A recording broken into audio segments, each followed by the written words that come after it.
Well, hello and welcome to another edition of the OESA Economic Brief. My name is Mike Jackson. I have the pleasure of serving as Executive Director of Strategy and Research at OESA, and want to share just with you some sentiments on the industry outlook. So with that, let me just share. We'll provide a little bit of global context. We'll come back to the U.S. market, and then we'll share a little bit from our third quarter OESA Supplier Barometer. With that, looking at GDP, clearly headwinds abound, and on a global basis, it's true here in the region as well. Without a doubt, the Russian invasion was there, coupled with significant inflation, and so this has really led to some significant contraction with regard to the economic outlook, both for this year as well as next. And so, looking at the U.S., effectively expected to be in recession here by the first quarter of next year, if not sooner.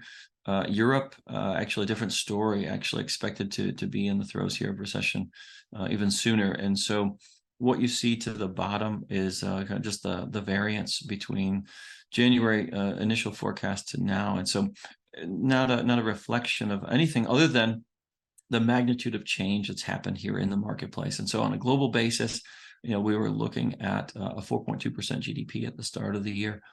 And that's been unraveled. And so when we look here at next year as well, also some significant constraints, and obviously for a variety of different reasons. We'll go to the next slide here. And so if we look at the U.S., clearly inflation continues to be a significant concern.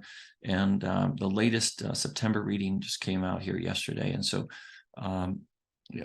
significantly higher than what was expected, a wide range of pricing pressures on rent and a number of factors. And so certainly contributing to some real concerns and effectively expectation that the Fed will go ahead and raise rates, the federal funds rate here by another 75 basis points here for the next round. So with that, looking at consumer sentiment, the most recent reading had reflected some moderation, and as a result of easing of gas prices, and yet we know that gas prices are once again on the rise, and there are some additional headwinds on the horizon. The one key point here is that the U.S. The expectation was that we had already reached peak inflation, and yet the same is not true for Europe. Europe, obviously, energy concerns. With Russia really kind of holding Germany and the European Union in some ways, holding them hostage on this front, weaponizing energy, and in this case. And so as a result, significant concerns. And so a number of the expectation is clearly the economy is under tremendous pressure. If we look at China also down sharply from a year ago, and for a variety of reasons. But ultimately, this zero tolerance policy with regard to COVID is, trimmed a significant amount of growth off of expectations here for this year. A little bit better outlook here for next. But that said,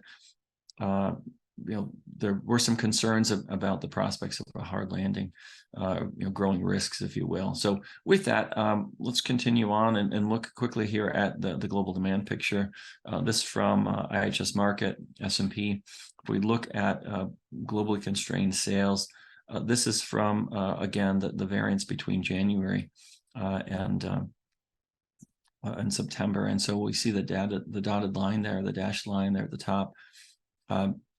Pre-crisis global sales, and so we see that production levels there aligned with demand here going forward, and so a significant reduction. And if we look to the right, the sources of actual demand destruction, pretty striking in terms of just tens of millions of units lost here over the forecast horizon as a result. And so it represents some significant headwinds here in light of a very volatile economic outlook. And so when we look here closer to home, the S&P 500, clearly there's been a tremendous amount of volatility decidedly in a bear market that represents a significant risk for consumers, delaying purchases, postponing purchase decisions.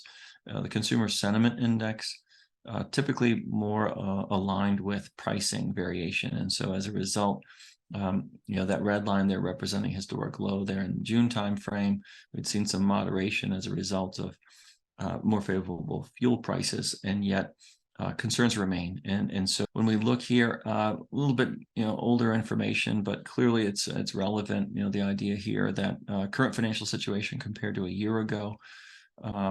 Ultimately, if we look at anytime this measure hits a waterfall, whenever it falls off and collapses here in the early 90s or in 2001 or here in the 2007-8 time frame, ultimately falling sharply and representing the start, if you will, of recession. And so here a dramatic fall, and so down to 71. And so that does represent certainly a significant amount of weakness in the overall expectation for the economy here in terms of the current financial situation. So quick point here on the labor market, some really interesting information here from Wells Fargo, looking at U.S. employment by industry, a couple of different sectors there, certainly on the services side, pretty bullish, a couple of different areas, leisure and hospitality down pretty sharply. And again, this is February 2020 to September 2022. So, again, off of historic highs, yes, but the other key point then here to the right, it does speak to the fact that a very significant disparity between age group. And so a core group of workers between 25 and 54 in that bright red.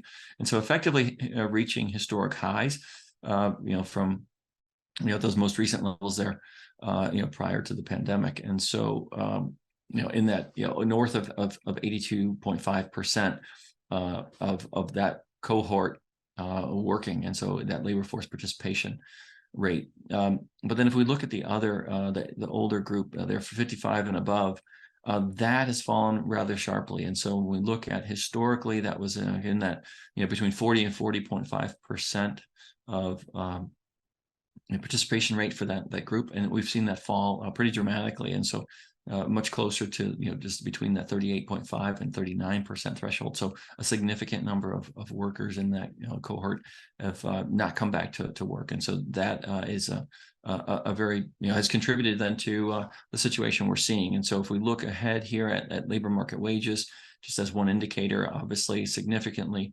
increases here with regard to market wages. And so, we did ask our members here in our third quarter OESA Supplier Barometer.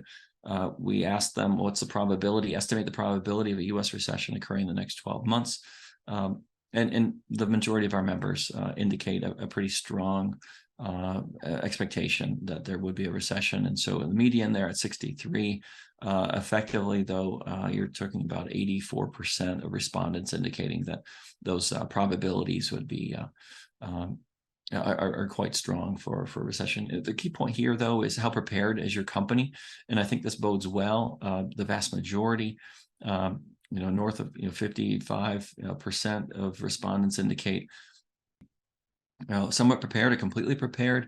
Another third neutral, and so a relatively small percentage, 10 to 15% of respondents indicating somewhat unprepared. And so I think what's important here is if we look at and realize we've effectively been at recessionary levels of both sales and production. And so I think, pretty important point. And then here, if we look at a couple of key measures, how could your company better prepare for those that have responded unprepared to neutral?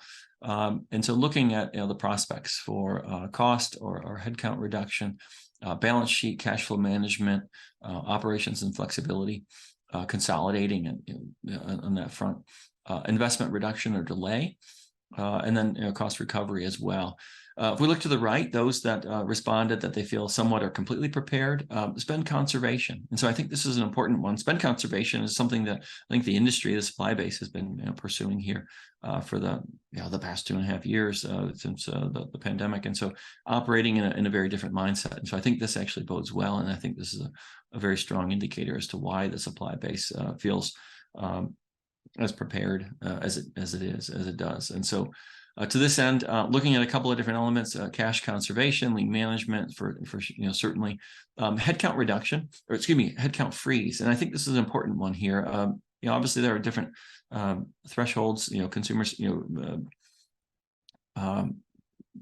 organizations looking for talent and having thresholds for employee levels and finding the right talent. And so I think that's strong, and I think holding to those thresholds are important.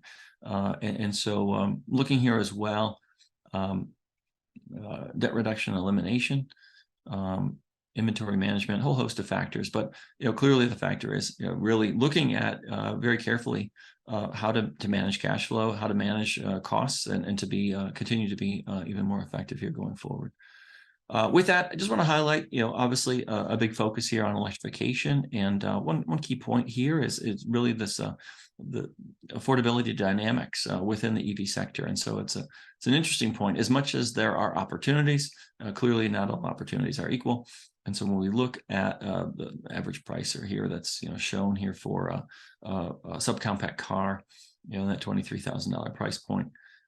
We're looking at the kind of next category, that mid-hybrid vehicle, or kind of hybrid category, looking at $33,000, and then looking at the average price of per Kelley Blue Book here through August of this year, north of $66,500, and so representing twice the price of a hybrid, of the average hybrid, of 3 times the price of the average subcompact car. So more work to be done here, and certainly we're going to see more products come to market that offer greater functionality and greater affordability as well. So an interesting point here just to kind of end on. But with that, certainly appreciate the time. If you have any questions or if I can be a resource, please don't hesitate. Thank you once again, and take care.